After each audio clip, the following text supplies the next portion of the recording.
আল্লাহ যেমনিভাবে আমাকে মায়ের পেটে রেখেছিলেন, লালন পালন করেছেন, তেমনিভাবে এই 13টা বছর আল্লাহ পাক আমাকে রেখেছেন। বলে যে তুই দেশে এমন জঘন্যতম কাজ করে আসছস, যেই জন্য তো দেশের সরকার ইন্টারপোলের মাধ্যমে আমাদেরকে বলেছে তোকে দেশে পাঠিয়ে দেওয়ার জন্য। 1996 সালে যদি জামাত ইসলাম আল্লাহর দিকে তাকায়া যদি বিএনপিকে সমর্থন দিয়ে বিএনপির সাথে থাকতো, ইসলামিক দল যদি থাকতো, তাহলে কিন্তু কোনো দিনও আওয়ামী লীগ ক্ষমতা আসতে পারতো না। আমি চ্যালেঞ্জ করে বলতে পারি।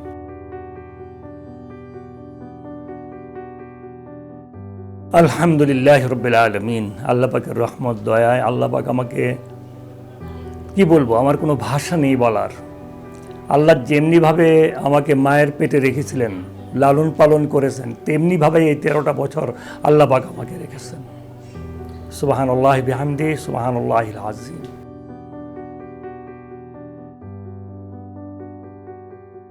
আমি এখান থেকে প্রথম যাই মালয়েশিয়া হয়ে সিঙ্গাপুর থেকে তারপরে যে সৌদি আরবে দীর্ঘদিন ছিলাম। ওখানে আলহামদুলিল্লাহ আল্লাহ পাক আমাকে আল্লাহর মেহমান হিসাবে এমন সুন্দর ব্যবস্থা করে দিয়েছিলেন। যতদিন বাদশাহ আবদুল্লাহ ক্ষমতায় ছিলেন ততদিন আমি সৌদি আরবে অবস্থান করেছিলাম, এবং এমন সুন্দরভাবে অবস্থান করেছিলাম শুধু মক্কা মদিনায়, নবী সাল্লাল্লাহু আলাইহি সাল্লামের মসজিদ নববী আর আল্লাহর ঘর, এই দুইয়ের মধ্যে আমার সীমাবদ্ধতা ছিল। তারপর বাদশাহ আবদুল্লাহ মারা যাওয়ার পর আমি চলে আসছি দুবাই আসার পরে আওয়ামী লীগ সরকার আমাকে শুধু মামলা দিয়েই ক্ষান্ত হন নাই, ইন্টারপোলে আমার নাম দিল আমাকে ধরে নিয়ে যাওয়ার জন্য, দেশে ধরে নিয়ে আসার জন্য। ইন্টারপোলে নাম দেওয়ার পরে আমি ওই মুহূর্তে ছিলাম মালয়েশিয়া থেকে ম্যাডাম জিয়া লন্ডন থেকে দুবাই হয়ে ঢাকা আসবেন শুনে আমি আবার দুবাই আসলাম। দুবাই এসে ম্যাডাম জিয়াকে রিসিভ করে ওনাকে আবার প্লেনে উঠাই দিলাম, এয়ারপোর্টে উঠাই দিয়ে যখন আমি ইমিগ্রেশন ক্রস করতেছিলাম তখন আমার কার্ড কাজ করতেছিল না। তারপর ইমিগ্রেশন অফিসারের কাছে গেলাম, উনি পুলিশ ডেকে আনলো, পুলিশ ডেকে এনে আমাকে হ্যান্ড ওভার করে দিল। পুলিশ আমার মোবাইল নিয়ে গেল, আমার পাসপোর্ট নিয়ে গেল, তারা আমাকে দেশে পাঠিয়ে দিবে। আমি জিজ্ঞেস করলাম আমার অপরাধ কি? বলে যে তুই দেশে এমন জঘন্যতম কাজ করে আসছস, যেই জন্য তো দেশের সরকার ইন্টারপোলের মাধ্যমে আমাদেরকে বলেছে তোকে দেশে পাঠিয়ে দেওয়ার জন্য। তারা আমাকে তাদের হেডকোয়ার্টারে নিয়ে গেল, নিয়ে যাওয়ার পরে তারা সব রেডি করলো, আমাকে দেশে পাঠিয়ে দিবে। আমি তাদেরকে বললাম আমাকে অজু করার একটু ব্যবস্থা করে দে, আমি নামাজ পড়ব। আমাকে অজু করার ব্যবস্থা করে দিল। আমি আসরের নামাজ, তখন সময় আসরের আগে আমাকে মসজিদে নববীর এক হুজুর আমাকে একটা 2 রাকাত নফল নামাজ শিখিয়ে দিয়েছিল, যে কোনো অসুবিধা পড়লে তুমি 2 রাকাত নফল নামাজ পড়ো। আর আমার মা আমাকে কিছু দোয়া শিখিয়ে দিয়েছিল। আমি সেই অনুপাতে 2 রাকাত নফল নামাজ পড়ে সালাম ফিরে সাজদায় গিয়ে আল্লাহর কাছে বললাম যে আল্লাহ, তুমি তো আমাকে দেশ থেকে বের করে নিয়ে আসছো কুদরতিভাবে, তুমি আমাকে বাইরে অবস্থান করার ব্যবস্থা করে দিয়েছ। আজকে যেভাবে আমাকে অ্যারেস্ট করেছে দেশে পাঠিয়ে দেওয়ার জন্য, তা আল্লাহ তাহলে কী হবে আমার? তুমি আমাকে হেফাজত করো। আল্লাহর কাছে কান্নাকাটি করার পরে আল্লাহকে সাক্ষী রেখে বলতেছি, যা করেছি তাই বলতেছি আমি, আল্লাহ তুমি আমাকে হেফাজত করো। এই কান্নাকাটির পরে 2 জন অফিসার এসে আমাকে বলল, তুই এত কান্দোস কেন? আমি তোমাদের কাছে তো আমি কান্দাকাটি করি না, আমি আল্লাহর কাছে কাঁদতেছি। তখন বলল তোরা তো আমরা ছেড়ে দেবো, তুই আমাদেরকে সহযোগিতা করতে হবে। সুবহানাল্লাহ। আমি বললাম যে আমি সহযোগিতা করব কি? আমি কি সহযোগিতা করব? তোর এমন কোনো লোক আছে কিনা যার ভিসা ভ্যালিড আছে? আমি কি আছে? আরেকটা হলো তোরে আমরা ছেড়ে দেবো, তুই গিয়ে একটা হসপিটালে ভর্তি হবি, ওই হসপিটালে ভর্তি হয়ে হসপিটালের সার্টিফিকেটটা আমাদের এখানে পৌঁছে দিবি। আমি বলি কেন? বলে আমরা তো রিপোর্ট করে দিয়েছি যে আমরা তাইকুবাদকে অ্যারেস্ট করেছি, আমরা আজকে রাত্রে অমুক ফ্লাইটে পাঠিয়ে দিচ্ছি। তো তাদেরকে তো আমাদের কিছু বলতে হবে। এমন সময় দেখলাম মেডিকেল টিম একটা চলে আসলো, বিরাট বড় মেডিকেল টিম এসে আমার প্রেশার, ব্লাড টেস্ট, মানে পুরা টেস্ট করে ফেললো, করে বলল যে তার অবস্থা খুব খারাপ, তাকে ফ্লাই করানো যাবে না। মেডিকেল টিম একটা সার্টিফিকেট দিয়ে দিল।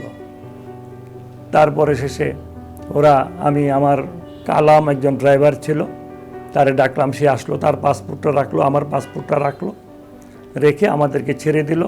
বলল তুই কিন্তু এখনই গিয়ে হসপিটালে ভর্তি হবি, আর হসপিটাল থেকে 3 দিন পরে গিয়া অত নম্বর কোর্টে গিয়ে হাজিরা দিবি। আমি হসপিটালে গেলাম, হসপিটালে যাওয়ার পরে ভর্তি হলাম, সার্টিফিকেটটা পাঠিয়ে দিলাম ওদের কাছে, পুলিশের কাছে।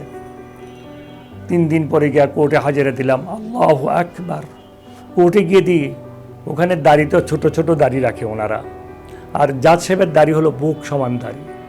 আমি দেখে তো অভিভূত হয়ে গেলাম। আমার জিজ্ঞেস করলো, তোর কি হয়েছে, তুই কত? আমি বললাম যে ভাই আমি তো 5 বার এমপি ছিলাম, আল্লাহ আমাকে বানাইছেন 5 বার এমপি, আমি মন্ত্রী ছিলাম, আমি পার্লামেন্টের হুইপ ছিলাম।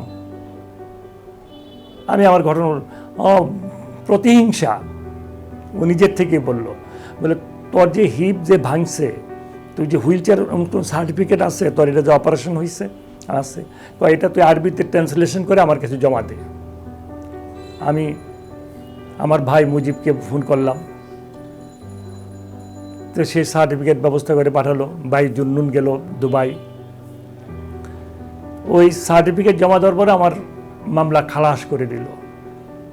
খালাস করে দেওয়ার পরে আলহামদুলিল্লাহ রাব্বিল আলামিন, আমি তো অভিভূত, আল্লাহর শুকরিয়া আদায় করার কোনো উপায় দেখছিলাম না। তখন আমার মাকে ফোন করলাম যে আম্মা, আল্লাহ তো আমাকে মুক্ত করেছেন, আমি কি করব? আম্মা আমাকে বললো যে বাবা, তোমার 2টা মেয়ে মালয়েশিয়ায় লেখাপড়া করে তুমি মালয়েশিয়া চলে যাও। আমি তখন দুবাই থেকে মালয়েশিয়া গেলাম। মালয়েশিয়া যাওয়ার পরে মালয়েশিয়াতে আমার 2-3টা ঘটনা মনে রাখার মতো ঘটনা ঘটেছে। প্রথম ঘটনা হলো, ওখানে প্রথম আমার ভাই মুজিব আরফিন ছিল ওখানে, তারা আমাকে মেডিকেল ভিসার ব্যবস্থা করে দিল। মেডিকেল ভিসা যখন শেষ হয়ে গেল, তখন ভিসার হয় না। আমার ভাই মুজিবও ছিল, আরফিনও ছিল মালয়েশিয়াতে। তখন আমি বললাম আমার তো ভিসা শেষ হয়ে গেছে, আমি কেমনি থাকবো এখানে? তারা পাসপোর্ট নিয়ে গেলো, চেষ্টা করে তারা পারতেছিল না। বৃহস্পতিবার রাত্র আমি স্বপ্নে দেখি যে আমার বাসায় ইমিগ্রেশন অফিসার এসে ভরে গেছে। আমি তো তাড়াতাড়ি দিয়ে ঘুমের থেকে উঠে তাহাজ্জুদের নামাজ পড়লাম, ফজর নামাজ পড়লাম।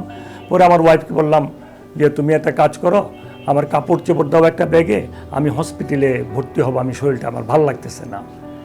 আমি তখন বাসাতে আমার ওয়াইফ এগুলি দিল। দেওয়ার পর আমি আজিজ, একটা ছেলে বাংলাদেশি, সে ওই হসপিটালে কাজ করে, তাকে ফোন করলাম।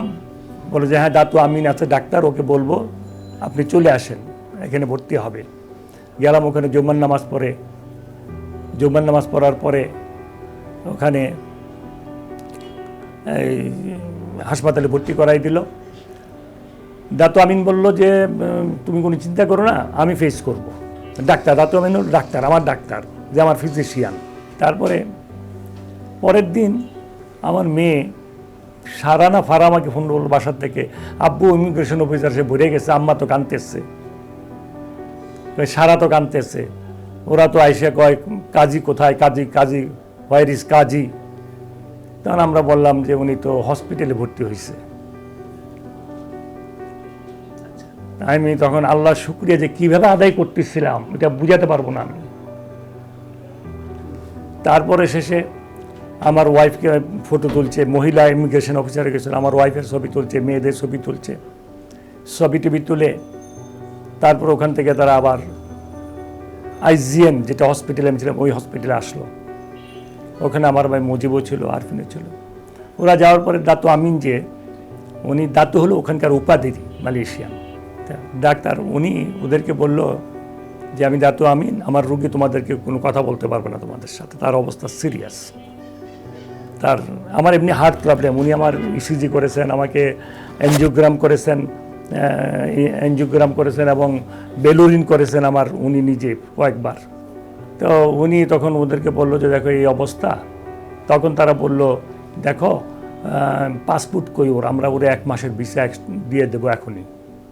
ওরা আসছিল উল্টা করতে, এখনও বললো আমরা ভিসা 1 মাসের দিয়ে দেবো। তো 1 মাসের ভিসা আল্লাহর রহমতে তখন হয়ে গেল। হয়ে যাওয়ার পরে তারপরে তো ভিসার ব্যবস্থা করতে হবে। আল্লাহ পাক তারপরে এই দাতু আমিন একটা চিঠি লিখলো ইমিগ্রেশনে। তারপরে শেষে আমাকে ওখানে সেকেন্ড হোমের ব্যবস্থা করে দিল। ইন্টারপোলে কিন্তু আমার নাম আছে, নাম থাকার পরও আল্লাহ পাক আমাকে সেকেন্ড হোমের ব্যবস্থা করে দিয়েছেন। আলহামদুলিল্লাহ রাব্বিল আলামিন। আমি যদি আমার আল্লাহর রাস্তায় আমাকে কোরবানি করে কুচি কুচি করে কেটে বিলাই দিই, আমার আল্লাহর শুকরিয়া আদায় হবে না। এত মেহেরবানি, এত দয়া আমার আল্লাহ আমার প্রতি করেছেন। ইন্টারপোলে লন্ডনে আমাদের উকিল আছে একজন, যিনি তারেক সাহেবেরও মামলা দেখেন। ওনাকে বললাম, উনি বললো আপনার মামলাটা আমি করব। আমি ওনাকে দায়িত্ব দিলাম, উনি মামলা করলো। মামলাতে আমার ইন্টারপোল থেকে আমার নাম চলে গেল, আমাকে একটা সার্টিফিকেট দিয়ে দিল এবং ইন্টারপোলের সমস্ত রিকমেন্ডেশনগুলি আমার কাছে পাঠাই দিল উকিলের মাধ্যমে। মানে এমন সুন্দর সার্টিফিকেট দিয়েছে, আমি চিন্তাও করতে পারি নাই। সুবহানাল্লাহ বিহামদিহি সুবহানাল্লাহিল আযীম।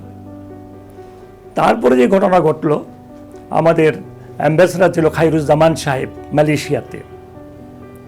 আমরা শুনলাম যে খায়রুজ্জামান সাহেব, তারপরে হলো মুতাহার সাহেব জাজ ছিল, যিনি কি বলে তারেক সাহেবের রায় দিয়েছিল। উনি অত্যন্ত ভালো মানুষ, উনি মাঝে মাঝে আমার কাছে আসতেন।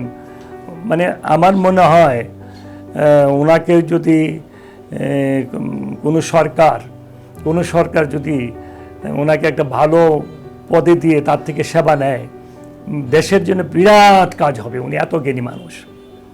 তো উনি, আমি আর হলো কমিশনার কাইয়ুম সাহেব, আমরা ওখানে অবস্থান করতাম। তো বাংলাদেশ সরকারের সাথে মালয়েশিয়া সরকারের সাথে একটা এগ্রিমেন্ট হয়েছে, যেটা শোনা কথা আমার, যে ওদেরকে তারা আমাদেরকে ধরে বাংলাদেশে পাঠিয়ে দিবে আর ম্যান পাওয়ারের ব্যবসাটা ওরা করতে দেবে। এই কথাটা শুনে আসতেছিলাম যে আমাদের নাম আসতে। হঠাৎ করে শুনলাম রাত্রবেলায় যে খায়রুজ্জামান সাহেবকে অ্যারেস্ট করেছে। খায়রুজ্জামান সাহেবকে অ্যারেস্ট করেছে, কী করি আমি, আমার ওয়াইফ, তখন বাসায় আর কেউ নাই। তখন মুতাহার সাহেবকে ফোন করলাম, ভাই কী করা যায়? ভাই আমি তো বাসা ছেড়ে চলে যাচ্ছি। উনি এক দূরে এক জঙ্গলের পাশে গিয়ে আশ্রয় নিলেন মুতাহার সাহেব আর ওনার ছেলে, এই বুড়া বয়সে। আমি আমার ওয়াইফকে নিয়ে এক জায়গায় গিয়ে আশ্রয় নিলাম। এখন কি করা যায়? এটা তো আমাদের জন্য নিরাপদ নয়। আল্লাহ পাক কি করেছেন, কুদরতিভাবে আমাকে তারকিজ ভিসা করে দিলেন। এটা আল্লাহর কুদরত, মানে এমন কুদরত যেটা বলার নয়। তারকির ভিসা যখন করে দিল, তো আমার শরীর খুব খারাপ ছিল সেই মুহূর্তে। আমার ওয়াইফ আমার সাথে, আমি আমার ওয়াইফকে নিয়ে রওনা হলাম। রওনা হয়ে এয়ারপোর্টে গেলাম। ভয় আবার নিয়ে এয়ারপোর্টে ধরে। তো ওখানকার একজন সাবেক এমপি সাহেব ছিল আমার বন্ধু, এবং একজন ইমিগ্রেশনের একজন বড় কর্মকর্তা ছিল আমার বন্ধু। মানে আল্লাহ পাক বন্ধুত্ব করাই দিয়েছে তাদের সাথে, যেখানে গেছি সেখানেই বন্ধুত্ব করাই দিয়েছে কুদরতিভাবে। ওরা ওখানে ছিল, ওরা ব্যবস্থা আল্লাহ পাকের রহমতে ব্যবস্থা করে দিয়েছে।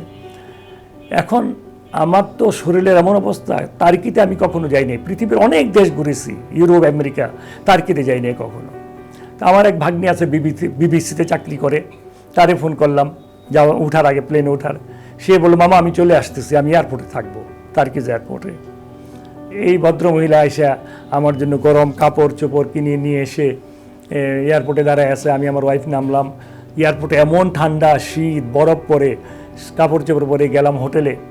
হোটেলে ওঠার পরে এমন অবস্থা, রোজার 3-4 দিন পরে রোজা, এমন অবস্থা যে শরীরের অবস্থা মনে হয় করুণা। তখন হলো করুণার প্রভাব, মানে যেটা ভাষায় প্রকাশ করতে পারবো না।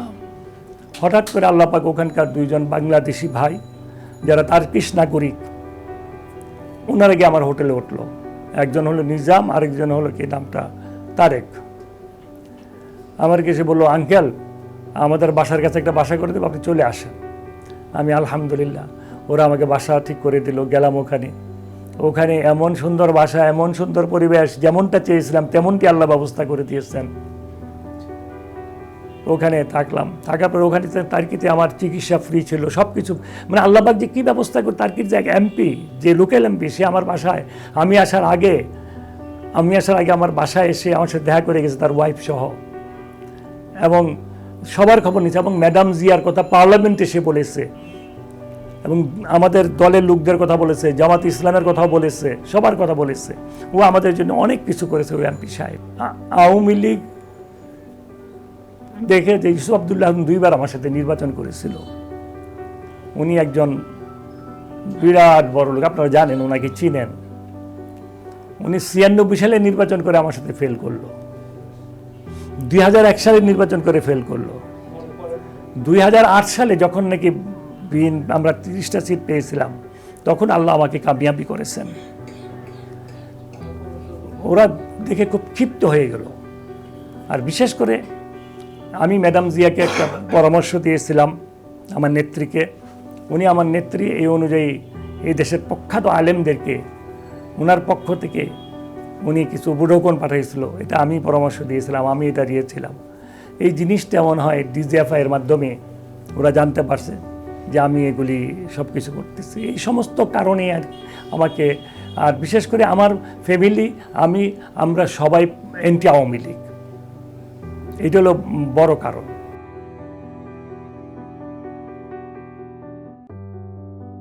আসলে হয়েছে কি, আমাকে তো প্রধানমন্ত্রী হাসিনা, সাবেক প্রধানমন্ত্রী হাসিনা, যিনি দেশ থেকে পালিয়ে গেছেন, আলহামদুলিল্লাহ রাব্বিল আলামিন, আল্লাহ এর ব্যবস্থা করেছেন। উনি পার্লামেন্টে দাঁড়িয়ে বক্তৃতা দিয়ে আমার কথা বলেছিল, আমি নাকি বিডিআর ঘটনা ঘটাইছি।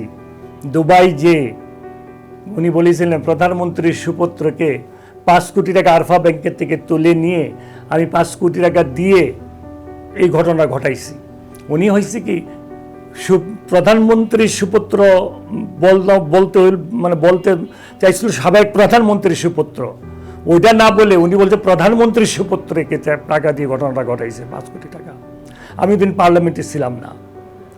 আমি পরের দিন যখন অফিসে গেলাম, অনেক টেলিভিশন এবং পত্রিকার সাংবাদিক সাহেবরা আসলেন, আমাকে জিজ্ঞেস করলো, আপনার প্রধানমন্ত্রী বলছে আপনার, আমি দেখেন ভাই, আমার আরাফা ব্যাংকে কোনো অ্যাকাউন্টই নাই, তাহলে 5 কোটি টাকা তুলবো কোত্থেকে? আর প্রধানমন্ত্রীর সুপুত্র উনি বলেছেন, তাহলে তো ওনার ছেলেকে উনি জিজ্ঞেস করলেই পারেন ওনার ছেলেকে আমি 5 কোটি টাকা দিচ্ছি কিনা এই ঘটনা ঘটানোর জন্য। উনি তো সাবেক বলেন নাই। আর আমি দুবাই গেছি বলতেছে, আমি তো দুবাই যাই নাই। দুবাই গেলে তো ওনার তো ডিজিটাল এয়ারপোর্ট, ডিজিটাল দেশ। উনি তো এয়ারপোর্টে খবর নিতে পারে আমি দুবাই গেছি কিনা নির্বাচনের পরে। নির্বাচনে আমি দুবাই যাই নাই। আমি যখন এটা চ্যালেঞ্জ করলাম, আমাকে দুবাই বিডিআর ঘটনা দিতে পারে নাই, তারপর আমাকে এই মামলায় দিল।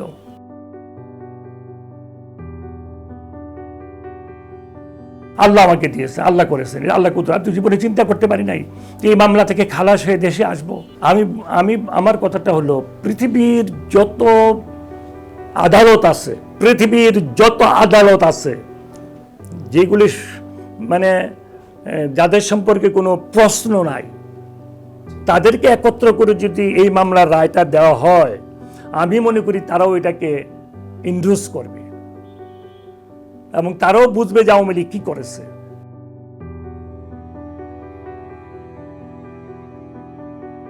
ব্যাপার হয়েছে কি, আপনি আমাকে এমন একটা প্রশ্ন করেছেন, এটা আমার বলতে কোনো অসুবিধা নেই। ব্যাপারে 1996 সালে যদি জামাত ইসলাম আল্লাহর দিকে তাকায়া যদি বিএনপি সমর্থন দিয়ে বিএনপির সাথে থাকতো, ইসলামিক দল যদি থাকতো, তাহলে কিন্তু কোনো দিনও আওয়ামী লীগ ক্ষমতা আসতে পারতো না। আমি চ্যালেঞ্জ করে বলতে পারি। আপনারা নির্বাচনের রেজাল্টগুলি দেখেন, বিএনপি কত কত ভোটে পিছিয়ে ছিল, কত ভোটে ফেল করেছে কতটা সেন্টারে, আর ওই সেন্টারগুলিতে কত ভোট ইসলামিক দলগুলি পেয়েছে, এগুলি একত্র করে দেখেন, বিএনপি পাস করত। এটা আমি চ্যালেঞ্জ করে বলতে পারি। আসলে হয়েছে কি, আমাদের প্রবলেম হলো, আমরা তো এই বাংলাদেশের মাটির মানুষ, যেই দলই করি, যেহেতু এই মাটির মানুষ, আমাদের তো দোষে গুণী মানুষ আমরা। জামাত ইসলাম এমন একটা দল যেটা সংগঠিত দল, এরকম দল বাংলাদেশে আর নাই। কিন্তু প্রবলেম একটা জিনিসই, ওনারা সময়ে সময়ে ভুল করে ফেলেন। এই ভুলের জন্য মাসুল দিতে হয় পুরা মুসলিম জাতিকে। এবং ওনারাও মাসুল দিয়েছেন 1996 সালে। এই ভুল যদি ওনারা না করতেন, তাইলে ওনাদের যে সমস্ত আল্লাহর অলি বলবো তাদেরকে আমি, যাদেরকে হত্যা করা হয়েছে, বিচারের নামে হত্যা করা হয়েছে, যিনি শাহাদাত বরণ করেছেন, ওনাদের শাহাদাত বরণ করা প্রয়োজন হতো না যদি সেদিন জামাত ইসলাম বিএনপির সাথে মিলে নির্বাচন করত। এটা হলো কি, আমাদের মুরব্বীরা, জামাত ইসলামের মুরব্বীরা আজকে নাই, তবে যিনি আজকে দায়িত্বে আছেন উনিও ভালো মানুষ, উনি জ্ঞানী মানুষ। তো প্রবলেম হলো কি, শয়তান তো পিছনে আছে। শয়তান তো নবীদের সন্তানদেরকে পর্যন্ত প্রচারণা দিয়েছেন। শয়তান মোস্ট পাওয়ারফুল, শয়তান তো কাজ করতেছেন। এখন শয়তানের কাছ থেকে বাঁচার জন্যই তো আমাদের প্রচেষ্টা, মুসলমানের প্রচেষ্টা। এখন আমি তো ছোট মানুষ, আমি তো আমাদের দলের অনেক সিনিয়র নেতারা আছেন যাদের তুলনায় আমি কিচ্ছু না। ম্যাডাম জিয়া দয়া করে আমাকে দলের ভাইস চেয়ারম্যান বানাইছেন, আল্লাহর রহমতে, এটা ওনার মেহেরবানির দয়া। আমি 2001 সালে জয়েন করেছি, উনি আমাকে ভাইস চেয়ারম্যান বানাইছেন। কখন বানাইছেন? আমি যখন বিদেশ চলে গেছি এই মামলার ইয়েতে, বিদেশ থাকা অবস্থায় উনি আমাকে ভাইস চেয়ারম্যান করেছেন। আলহামদুলিল্লাহ রাব্বিল আলামিন, আমি ওনার কাছে কৃতজ্ঞ।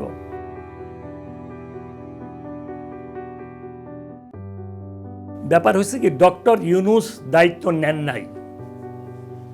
আল্লাহর রহমত দয়ায় ডক্টর ইউনূসকে দায়িত্ব দেওয়া হয়েছে, এতে এর কারুর কোনো ক্রেডিট না। আল্লাহর হুকুম ছাড়া গাছের পাতাও নড়ে না। আপনি চিন্তা করে দেখেন, 75 সালের ঘটনায় আমি এটা ছোট্ট করে বলতে চাই, মাত্র 6 জন অফিসার যেই ঘটনাটা ঘটালো, পাশে কিন্তু রক্ষী বাহিনী, লক্ষাধিক রক্ষী বাহিনী ছিল, অত্যাধুনিক অস্ত্রে সজ্জিত। ওরা কিন্তু টু শব্দ করে নাই। কেন করে না? আল্লাহর হুকুম। আল্লাহ যেটা ঘটাতে চান, আমাদের মতো আমাদেরকে আল্লাহ সৃষ্টি করেছেন, আমরা হলাম সৃষ্টি, আল্লাহ হলো স্রষ্টা, আমরা বুঝবো না, আমাদের ব্রেনে বোঝার মতো না। এবারও অনেকে তো বলছিল যে আওয়ামী লীগকে আর কেউ সরাতে পারবে না। যেমন জজ সাহেব, মুতার সাহেব, উনাকে তো আল্লাহ পাক ব্যবস্থা করে দিল, এমন ব্যবস্থা করে দিল, বিনা পয়সা সব কিছু উনি এই জাতিসংঘের তত্ত্বাবধানে ওনাকে আল্লাহ পাক ব্যবস্থা করে দিল। এমন এক দেশে, যে দেশে উনি গেলেন, ওনার খাওয়া দাওয়া থাকার কোনো কিছুর পয়সা লাগে না। উনি খুব হতাশ হয়ে গেলেন। আমাদের আন্দোলনটা যখন ব্যর্থ হলো, তখন ওনাকে বলছিলাম, জজ সাহেব আপনি কোনো চিন্তা করেন না, আপনি এত চিন্তা করেন কেন? আপনি তো সৎ মানুষ। আল্লাহ এমন একটা ঘটনা দিয়ে এই সরকারকে বিদায় করবে যেটা কেউ চিন্তা ভাবনা করে না, এবং অল্প কিছুদের মধ্যে আল্লাহ এটা ঘটাবেন। আমি জজ সাহেবকে বলছিলাম, আমার স্ত্রী দেখেছে আমি প্রতিদিন রাত্রে 2 টাকা তফাত করে সেজদা করে কাঁদতাম। কোনোদিন কিন্তু আওয়ামী লীগের বিদায় করে এই দোয়া করিনি, আল্লাহ কাছে জালেমদেরকে বিদায় করো, এই দোয়া সবসময় করতাম। কিন্তু এমন এক অবস্থায় পড়ে গেলাম, তখন খালি বলতেছেন, আল্লাহ আওয়ামী লীগকে বিদায় করো, তুমি বিদায় করে দিয়ে এমন একটা সরকার ব্যবস্থা করে দাও যে সরকার ব্যবস্থার মাধ্যমে তোমার হুকুমে দেশে যেতে পারি, মামলার থেকে তুমি উত্তোলনের ব্যবস্থা করে তো সব তুমি করে দাও। আমি এটা বলবো না, আমি হঠাৎ একদিন রাত্রে যে কোনো একটা ঘটনা ঘটেছিল, আল্লাহ পাক তার 2 দিন পরেই তো সরকার পতন। আমার ওয়াইফ স্ত্রী বললো যে আল্লাহ তো করেছেন, এটা আল্লাহর তরফ থেকে হয়েছে। এবং ডক্টর ইউনূস উনিও তো আসামি ছিলেন, উনিও তো মামলার কাঠগড়ায় দাঁড়াইছেন, উনিও তো আর কয়েকদিন হলে জেলখানায় যেতেন না জেলখানায়। উনি তো আল্লাহর কাছে শুকরিয়া সাজদায় পরে কান্দা উচিত যে ওনাকে আল্লাহ পাক কোথায় উঠাইছেন। সারা দুনিয়া ওনাকে চিনেন, ভালো জানেন, ওনাকে আল্লাহ দয়া করে এই ক্ষমতায় দিয়েছেন। ওনার এখন উচিত হলো যে জনগণের আশা আকাঙ্ক্ষার প্রতিফলন ঘটানো আল্লাহর রহমতে এবং দয়ায়। উনি আল্লাহ পাক কিন্তু কোরআনুল কারীমে মুরব্বিদের সাথে পরামর্শ করার হুকুম করেছেন। আমি বাকিটা বলতে চাই না। সফলতাটা হলো ব্যাংকিং সেক্টরে যে কাজটা হয়েছে, এটা ডক্টর ইউনূস না হলে সম্ভব হতো না। তারপরে এই যে উনি পার্লামেন্ট ভাঙ্গা, তারপরে ইউনিয়ন পরিষদগুলি ভাঙ্গা, মিউনিসিপ্যাল কর্পোরেশন ভাঙ্গা, এইগুলি ডক্টর ইউনূস সাহেবের সরকার না হলে সম্ভব হতো না। ডক্টর ইউনূস সাহেবের যে একটা সৎ সাহস আছে, এটা তো কারণ নাই। ওনার উপদেষ্টা পরিষদের মধ্যে অনেকেরই সেই সৎ সাহস নাই, ওনার যেটা আছে। ওনাকে দিকে আমাদেরকে সমর্থন করা উচিত। তারপর ওনারও আমাদের অবস্থাটা বুঝে নির্বাচনটা অতি তাড়াতাড়ি দেওয়া উচিত।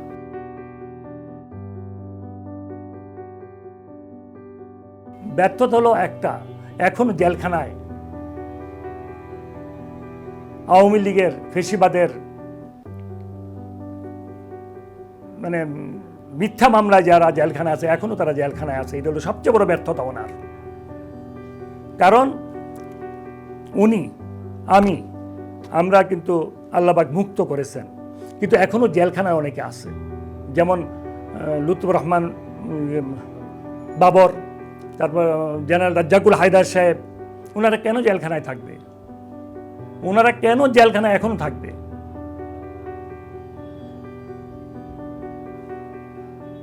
সরকার পরিবর্তন করেছে এই দেশের জনগণ, ছাত্র জনতা। উদ্দেশ্য কি ছিল? জুলুম থেকে মুক্তি, অন্যায় থেকে মুক্তি। এই মুক্তি যদি পুরোপুরি আমরা না পাই, তাহলে এটা তো আমরা মনে করব ব্যর্থতা।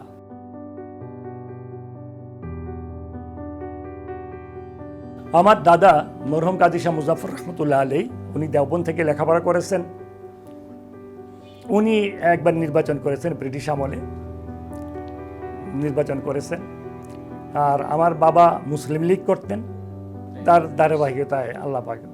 তা আমি জীবনে চিন্তা করি নাই যে আমি 5 বার এমপি হব, মন্ত্রী হব।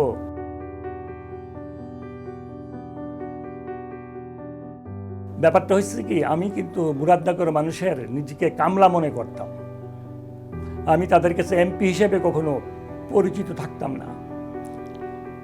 মেয়েদেরকে ভাই হিসাবে, ছেলেদেরকে ভাই হিসাবে, আর সবাই আমাকে দাদা বলে ডাকতো মুরাদনগরের। কারণ আমি দেখতাম যে বাজারে যখন আসে তারা ক্রয় ক্ষমতার বাইরে চলা কোনো জিনিস কিনতে পারে না, মুখটা কালো, অনেক সময় ছোট ছোট গরিবরা কান্নাকাটি করে। আমি প্রতি ইউনিয়নে, এবং আলহামদুলিল্লাহ আমার যতগুলি ইউনো আমার ছিল, আল্লাহ পাক এমন নেয়ামত আমাকে দিয়েছিলেন, তারা যেমনি আমি বলতাম আমার বাইরে যেত না, আমাকে সাহায্য করত। আমি মনে করেন চাউল কিনতাম 40 টাকা করে বা 30 টাকা করে, 15 টাকা ভর্তুকি দিয়ে এগুলি ইউনিয়ন চেয়ারম্যান, আমার দলের লোকজন, আর সাথে একজন সরকারি কর্মকর্তাকে দিতাম, যিনি রিলিফ অফিসার থাকতো ইউনিয়নের, ওনাকে পূর্ণ দায়িত্ব দিতাম যে আপনি তদারকি করেন। কারণ আমাদের পলিটিশিয়ানদের তো অনেক প্রবলেম থাকতে পারে, অনেক কিছু কারণ থাকতে পারে। এই জন্য টিম লিডার দিতাম একজন সরকারি কর্মকর্তা, ওনাকে দায়িত্ব দিতাম। উনি রিলিফ অফিসার হিসাবেই থাকতেন। উনি তদারকি করতেন। চাল, ডাল, তেল, চিনি, 4টে জিনিস কিনে 50% ডিসকাউন্টে আমি দিতাম এবং তা কাট করে দিতাম। এবং সবচেয়ে বড় জিনিস হলো ওই অফিসারদেরকে বলতাম, 22টা ইউনিয়ন আমার, যে অফিসারটা ফার্স্ট হবে, যার অপচয় কম হবে, নির্বাচন 100% সুষ্ঠু হবে, কোনো কমপ্লেন আসবে না, তাকে হজে পাঠাবো। এই একটা কম্পিটিশন থাকতো। সেই কম্পিটিশনে আমি অনেক অফিসারকে হজেও পাঠাইছি আল্লাহর রহমতে, তারা খুব খুশি হয়েছেন। এবং এটা কারণ একটা জিনিস হলো কি, দেখেন আমি যখন জনপ্রতিনিধি, আমার দায়িত্ব কর্তব্য তাদের সুবিধা অসুবিধাগুলি দেখা। আমি মাঝে মাঝে আমি এগুলি বলতে পারবো না, আল্লাহ পাক আমাকে দিয়ে এমন কাজ করাইছেন যেটা আমি ছোট্ট একটা কথা বলি। আমি যখন দেশের বাইরে গেলাম তখন কিন্তু আমি এমপি, 2008 সালে এমপি হলাম। তো আমি তার 3.5 বছর আমি দেশের বাইরে এমপিগিরি করেছি। আলহামদুলিল্লাহ তারা বহু চেষ্টা করছিল এটাকে ক্যান্সেল করে করার জন্যে, নির্বাচন করার জন্য, পারেনি আল্লাহর রহমতে। একজন হিন্দু ফ্যামিলি, একজন মুসলমান ফ্যামিলি, ওর রক্ত মাংস হাড্ডিগুলি আওয়ামী লীগ, আগুনে পড়ে সব শেষ হয়ে গেল। আমি খবর পেলাম, আমি আমার লোকদেরকে বললাম, যাও তার বাড়িতে যাও, তার যা লাগে করো, ঘর বাড়ি তৈরি করে দাও, তার খাবারের ব্যবস্থা করো। ওখানে গিয়ে বললো, দাদা ও তো সব আওয়ামী লীগ, আমাদের ভোট দেয় নাই, দিবতো না। আমি ধমক দিলাম, আমি তো এমপি, আমি সবার সমস্ত জনগণের এমপি, আমি আওয়ামী লীগের এমপি এখন। যাও, ওরা গিয়ে বললো দাদা একটা মেয়ে সে ফার্স্ট হয়েছে ক্লাসে, সে তো অর্ধেকটা পুড়ে গেছে, আমি বলে নিয়ে যাও। তো ঢাকাতে নিয়ে আসলাম, এই ঢাকাতে গুলশানে কি হসপিটাল না বলে এটাকে, অ্যাপোলো হসপিটালে ভর্তি করালাম। প্রায় 9 লাখ টাকার মতো খরচ গেছে আমার তখন। আমি তখন বিদেশে, আমি খুব খারাপ অবস্থায়। সে মারা গেছে মেয়েটা, এবং তার বাড়ির পুরা ঘরগুলি তৈরি করে দিয়েছি, তার বাড়ির খাবার দাবার সব করে দিয়েছি। সে কিন্তু আওয়ামী লীগ করতো, এখন আওয়ামী লীগ করে। আমি চেষ্টা করেছি। আর বিশেষ করে হিন্দু সমাজ, আপনি লক্ষ্য করেছেন হিন্দুরা মুরাদনগরে আমার জন্য মানববন্ধন করেছে। আপনি লক্ষ্য করেছেন নিউজে যে হিন্দুরা, পরশুদিন যে আমি আসলাম, প্রচুর হিন্দু ভদ্রলোক ভদ্রমহিলারা ঢাকা আসতেন আমাকে রিসিভ করার জন্যে।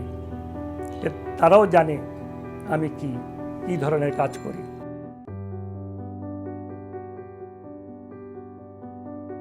আমাকে ধন্যবাদ নয়, যে এতক্ষণ সময় আপনারা আমাকে দিয়েছেন, আমি কি বলে কৃতজ্ঞতা জানাবো সেই ভাষা আমার নাই। তবে আমি দোয়া করি আপনাদেরকে এমনভাবে জনগণের সেবা করার তৌফিক আল্লাহ পাক দান করুক, যে সেবার মাধ্যমে আপনারা আল্লাহর খুশি অর্জন করতে পারেন। এই দোয়া আমি করি।